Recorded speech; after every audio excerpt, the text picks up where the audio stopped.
Welcome back to the library, everyone. Today, our tale takes us into the very depths of Azeroth's history as we uncover the lore behind the Redridge Mountains. Located in the southern regions of the Eastern Kingdoms, Redridge is encompassed by the rugged mountains of the Burning Steppes to the north. To the south, it shares borders with the perilous Swamp of Sorrows and Deadwind Pass, and the western side of the Redridge Mountains mirrors the scenic landscapes of the beautiful Elwyn Forest. But, however tranquil the landscape may seem, peril hides in every corner, presenting us with tales deserving of narration. The narrative of the Redridge Mountains starts a staggering 10,000 years in the past, during the War of the Ancients. This major conflict marked the initial arrival of the demonic Burning Legion to Azeroth. The War of the Ancients, among the largest and most costly wars in Azeroth's history, played a pivotal role in shaping the destiny of all life on the planet for millennia to come. The conflict culminated in the Great Sundering, a cataclysmic event that tore apart the once ancient landmass. In the period preceding the War of the Ancients, Neltharion, one of the dragon aspects and leader of the Black Dragonflight, using his goblin servants, crafted a remarkably powerful artifact. A golden, perfect disc attached to a chain forged of elementium, the Dragon Soul.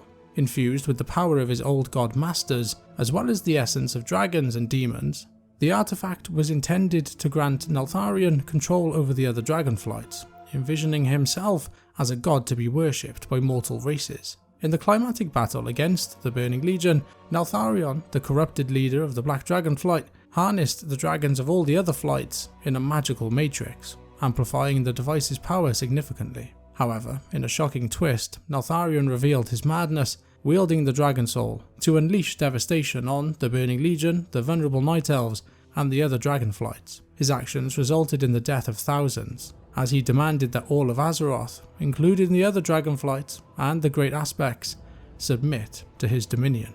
Following the completion of this world-shattering event, Malfurion and the four remaining aspects cast a spell on the Dragon Soul to prevent Deathwing from wielding it again. They concealed the accursed disc in a location known only to those four dragons, ensuring Deathwing's unawareness.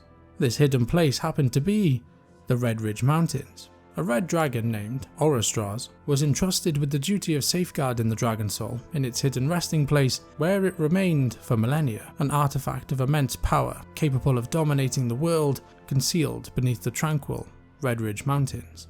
Following Deathwing's return to his lair, he entered a deep slumber. Requiring time for recovery from the injuries inflicted by the use of the Dragon Soul, he rested to restore his strength. Throughout this extended absence, the other dragonflights relentlessly pursued his corrupted Black Dragonflight, driving it to the verge of extinction. In the ancient era, human tribes, part of the Kingdom of Arathor, prospered in the northern lands of what is now known as the Eastern Kingdoms. Arathor's influence endured for over a millennium until it fragmented into the Seven Kingdoms. Around 1,200 years before the events of the Dark Portal, noble families from Strom sought to depart from the Arathi Islands, aiming to settle in the more fertile northern regions of Lordaeron. Following suit, led by Faldir, a descendant of Thoradin's lineage, the remaining Arathi descendants embarked on a southward journey to establish Stormwind. Legends in the northern realms spoke of the last remnants of Arathi disappearing into the southern wilds of Azeroth after Arathor's dissolution. Crossing the rugged mountains of Khazmodan, their arduous journey culminated as they settled in the southern reaches of the continent. In a lush valley, they founded Stormwind, swiftly emerging as a self-sustaining power. Initially the smallest and most secluded human nation, Stormwind gradually thrived, cultivating numerous farmsteads in the fertile surroundings. As Stormwind's population expanded, small towns emerged around Elwyn Forest, spreading into Westfall, Brightwood, now known as Duskwood, and of course, the Redridge Mountains. Though initially claimed by the humans, the dwarven Dark Iron clan established its own kingdom in the northern regions of the mountain ranges within Redridge. Seeking refuge after the War of the Three Hammers, they recognized that victory over the other dwarves was no longer attainable through conventional means, and anticipating imminent defeat, Thorson, alongside the Seven, delved into forbidden knowledge. Approximately 200 years prior to the opening of the Dark Portal, they summoned the mighty Firelord, Ragnaros, to the area now recognized as the Molten Core. aiming to obliterate their enemies once and for all, grossly underestimating the formidable power of the Lord of Fire. Thorson, the Seven, and numerous other Dark Irons perished instantly in the ensuing inferno. This event not only claiming a vast portion of the northern ranges of the Redridge Mountains, it also gave rise to the imposing Blackrock Spire. Despite all of these events, the humans still managed to flourish in the undisturbed southern regions of the Redridge Mountains. This tranquility endured for several decades, only to be disrupted by the arrival of the Orcish horde following the opening of the Dark Portal. Because of its proximity to the Dark Portal in the Black Morass, situated just south of Redridge, this region was among the earliest to face invasion by the Orcish horde during the First War. The havoc wrought by the marauding Orcish horde compelled the Alliance to withdraw northward, granting the Orcs unrestricted control over the regions, leading to utter devastation. The Orcs took possession of the land, initiating construction and resource gathering to bolster their war effort against the Alliance. The Horde, in pursuit of absolute dominance, followed the Alliance's path northward, recognizing the strategic significance of the Blackrock Mountain as a crucial geographical obstacle. Upon the Horde's assault on the mountain, the Dark Iron Dwarves, under their Fire Lord Ragnaros, willingly permitted the Horde to seize the spire, establishing it as their new headquarters. When the Dark Portal, bridging Azeroth and Draenor, was opened by Medivh and Gul'dan, the surge of magic stirred Deathwing from his slumber. Observing the conflict between the Kingdom of Stormwind and the Horde during the First War, Deathwing became fascinated and saw the Orcs as a potential means to restore his Dragonflight's former glory. However, a complication arose in Deathwing's grand scheme. The Horde had been weakened by the First War, and if the human kingdoms united, the Orcs wouldn't have the strength to overcome them. Then, years later during the Second War, Deathwing discovered the Dragon Soul's location. He communicated visions to Zuluhead the Whacked, chieftain of the Dragonmaw clan, revealing dreams of taming and riding dragons just like they had done in their native lands, the other side of the Dark Portal. Enticed by the prospect of once again soaring in the sky, Zuluhead couldn't resist. Deathwing guided Zuluhead to the Redridge Mountains, where the Dragon Soul lay hidden deep beneath the ground, guarded by wards and the Red Dragon Orcish, untouched for 10 millennia. Despite numerous losses against Orcish, unfamiliar with dragon combat, the Dragonmaw Orcs ultimately succeeded and killed Orcish. Zuluhead tasked the clan's most prestigious warlock, Necros Skullcrusher, with retrieving the Dragon Soul, which he then renamed it to the Demon Soul. Far from the Redridge Mountains, Alexstrasza sensed the wards breaking and, growing concerned with Orcish' silence, journeyed south with several red dragons, believing that some mortal had found the disc and Orcish was searching for it. She thought assisting him would be easy, but unbeknownst to them, they were walking into Deathwing's trap. From this point onward, some of the stories of Deathwing and some of the stories of the Orcish Horde extend beyond the serene mountains of Redridge, narratives that will be recounted on different occasions. But for the purpose of this tale, and to focus on the lore of Redridge, we need to skip the intricate details of the First and the Second War. The Orcs were eventually repelled back to the Dark Portal, which was subsequently destroyed by the Alliance. This left scattered Orc clans across the continent. Some were confined to internment camps by the Alliance, while others withdrew into the untamed wilderness of this new unfamiliar land. Two of these lingering Orc clans included the Blackrock clan and the Blacktooth Grin clan. These two clans, assembled with other Horde remnants, predominantly comprised of survivors from the Blackrock clan, and bided their time until the Alliance withdrew its forces from the region surrounding Burning Steppes and the Redridge Mountains. Seizing the opportunity, the Orcs covertly infiltrated Blackrock Spire and seized control of the stronghold once again. Gradually, over time, the Orcs gained confidence and explored out into the neighbouring territories, seeking places to rebuild their lives. In time, they formed an alliance with the sinister human warlock Morganth. Together, they took control of the eastern half of the lower Redridge Mountains, capturing the human stronghold of Stonewatch Keep. Amid political unrest in Stormwind, Redridge's major town, Lakeshire, found itself with minimal military support against the advancing Orcs, and that was up until the return of Reginald Windsor, who assumed leadership in the fight against the Orcs in Blackrock Mountain, becoming an inspiration to many. Around the 17th year after the events of the opening of the Dark Portal, Graydon Thorne and Seige Northbrook married and established their residence in a cottage in the Redridge Mountains. They welcomed their son to the family, Aramar Thorne. However, after 6 years, Graydon abandoned the family.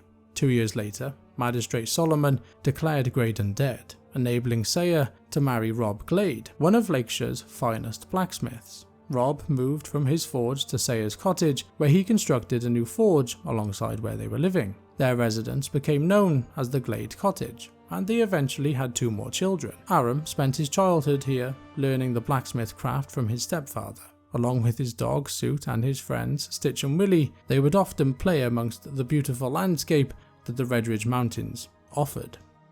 Like Westfall and Duskwood, the Redridge Mountains were also theoretically protected by the Stormwind army, and like the other 2 regions, the residents of the Redridge Mountains were mostly left to their own devices. However, there was a small guard platoon stationed in Lakeshire to maintain order in the town, and they originally had a garrison of soldiers in Stonewatch, but were later forced out when they were overrun by Blackrock orcs who were fueled by the evil magic of Morganth. Shortly after the orcs took over Stonewatch Keep, Morganth turned on his orcish cohorts. He constructed an arcane tower, the Tower of Ilgalar, and used his powers to build a small army of Shadowhide gnolls led by Lieutenant Fangor. The gnolls had one purpose: to serve his malicious bidding. Meanwhile, the Blackrock orcs continued to assault Lakeshire in their bid to conquer Redridge. Lakeshire continued to fend them off, but they were sorely in need of more reinforcements. During one of the Blackrock orc assaults on the town, Everstill Bridge was badly damaged, making it that little bit more difficult